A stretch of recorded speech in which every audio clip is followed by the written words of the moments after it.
CM Revanth Reddy నేతృత్వంలో మంత్రుల భేటీ కొనసాగుతుంది. కేబినెట్ భేటీ. ఈ సమావేశంలో డిసెంబర్ 9, 2023కు ముందు తీసుకున్న పంట రుణాలు మాఫీ చేయాలని కేబినెట్ నిర్ణయం తీసుకున్నట్టుగా తెలుస్తోంది. అటు రుణమాఫీ విధి విధానాల ఖరారు కానీ, రైతు భరోసాతో పాటు రైతు కార్పొరేషన్ ఏర్పాటుపై చర్చ జరుగుతోంది. అలాగే బడ్జెట్ సమావేశాలు, రాష్ట్ర కొత్త చిహ్నం, తెలంగాణ తల్లి విగ్రహం పైన కేబినెట్లో చర్చ జరుగుతున్నట్టుగా తెలుస్తోంది. ఇక ఖరీఫ్ సాగు ప్లాన్పై కూడా డిస్కషన్ చేస్తున్నారు.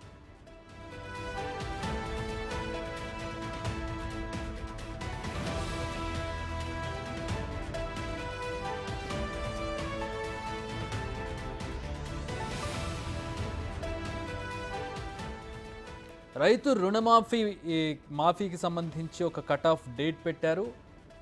డిసెంబర్ 9, 2023 కొత్త ప్రభుత్వం ఏర్పడిన సమయానికంటే ముందు తీసుకున్న రుణాలను మాఫీ చేయబోతూ ఉన్నారు. దానికి సంబంధించిన కట్ ఆఫ్ డేట్ మనం చూస్తూ ఉన్నాం. అంటే ప్రభుత్వం ఏర్పడిన తర్వాత తీసుకున్న రుణాలు ఇందులోకి రావు, ఈ కేటగిరీ కిందకి రావు, రుణమాఫీ కిందకి రావు. దానికంటే ముందు తీసుకున్నటువంటి రుణాలను మాఫీ చేయబోతున్నారు. 2 లక్షల రుణమాఫీ, దీనికి కూడా విధి విధానాలు ఉండబోతూ ఉన్నాయి. రుణమాఫీకి కట్టుబడి ఉన్నటువంటి ప్రభుత్వం ఆ దిశగా అడుగులు వేస్తూ ఉంది. ఇక పంట రుణాలకు సంబంధించి కొన్ని ఫిల్టర్స్ కూడా పెట్టబోతూ ఉన్నారు. ఆ ఫిల్టరేషన్లో ఎవరైతే ఎలిజిబుల్ క్యాండిడేట్స్ ఉన్నారో వాళ్ళ రుణాలను మాత్రమే మాఫీ చేసే అవకాశం కనపడుతోంది. అంటే యాక్చువల్గా రైతాంగం, రైతువారీగా ఎవరైతే తీసుకుంటూ ఉన్నారో, ఎవరైతే వ్యవసాయం చేస్తూ ఆ డబ్బును పంట రుణాలుగా తీసుకుని వినియోగించారో వాళ్ళ రుణాలు మాత్రమే మాఫీ చేయబోతున్నారు. అలాగే డిసెంబర్ 9, 2023 గత సంవత్సరం ప్రభుత్వం ఏర్పడే నాటికి తీసుకున్నటువంటి రుణాలను మాఫీ చేయబోతున్నారు. ఇది కట్ ఆఫ్ డేట్. ఇక ఎలిజిబిలిటీ కూడా ఉండబోతోంది. ఇంతకుముందు చెప్పుకున్నట్టుగా రైతు ఎవరైతే యాక్చువల్ రైతు ఉంటారో, నిజంగా రైతు అయ్యి ఉంటారో వాళ్ళ రుణాలను మాఫీ చేయబోతూ ఉన్నారు. ఇక 2 లక్షల రుణం కూడా దశల వారీగా మాఫీ చేసే అవకాశం కనపడుతోంది. దీనికి సంబంధించి అధికారిక సమాచారం ఇంకా రావాల్సి ఉంది. 2023కు ముందు తీసుకున్న పంట రుణాలు మాఫీ చేయాలని కేబినెట్ నిర్ణయం తీసుకున్నట్టుగా తెలుస్తోంది.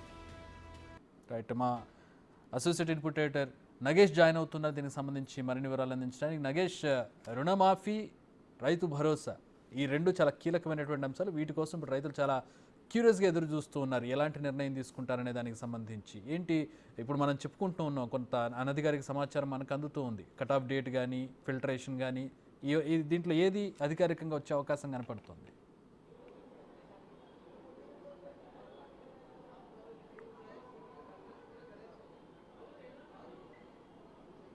Nagesh, it's some technical problem. మళ్ళీ కాంటాక్ట్ చేద్దాం నగేష్ని. మొత్తంగా క్యాబినెట్ భేటీ అయితే జరుగుతూ ఉంది. కీలకమైనటువంటి అంశాల మీద చర్చ జరుగుతూ ఉంది. ప్రస్తుతం మా డిప్యూటీ బ్యూరో చీఫ్ అలాగే మా అసోసియేట్ ఇన్పుట్ ఎడిటర్ ఇద్దరు కూడా అక్కడే ఉన్నారు. క్యాబినెట్ భేటీకి సంబంధించిన వివరాలు అందించడానికి సీఎం రేవంత్ రెడ్డి అధ్యక్షతన ఈ భేటీ జరుగుతోంది. కీలక నిర్ణయాలు తీసుకోబోతున్నారు. రైతాంగం అంతా కూడా ఎదురు చూస్తూ ఉంది రుణమాఫీకి సంబంధించి. ఎందుకంటే ఎన్నికల ముందు ఇచ్చినటువంటి హామీలు ఇవన్నీ కూడా రుణమాఫీకి సంబంధించి 2 లక్షల రుణమాఫీ చేస్తామని చెప్పి, అలాగే రైతు భరోసా పెంచి ఇస్తామని చెప్పి హామీలు ఇవ్వడం జరిగింది. ఈ రెండింటికి సంబంధించి ప్రస్తుతం చర్చ జరుగుతోంది. కీలక నిర్ణయాలు తీసుకునే అవకాశం కనబడుతోంది. రైట్, మా ప్రతినిధి నగేష్ జాయిన్ అవుతూ ఉన్నారు, మా అసోసియేట్ ఇన్పుట్ ఎడిటర్. నగేష్, మనం చెప్తున్నాం కొంత అనధికారిక సమాచారం మనం చెప్తూ ఉన్నాం. అనుకున్న ఇన్ఫర్మేషన్ తోటి ప్రభుత్వం ఏర్పడే నాటికి తీసుకున్నటువంటి రుణాలు, అలాగే కొన్ని విధి విధానాల్లో కొన్ని ఫిల్టర్స్ కూడా కనపడుతూ ఉన్నాయి. ఎవరైతే నిజంగా రైతుగా ఉన్నారో, ఎవరైతే నిజంగా అది వ్యవసాయం చేస్తున్నారో వాళ్ళకి మాత్రమే ఈ రుణమాఫీ.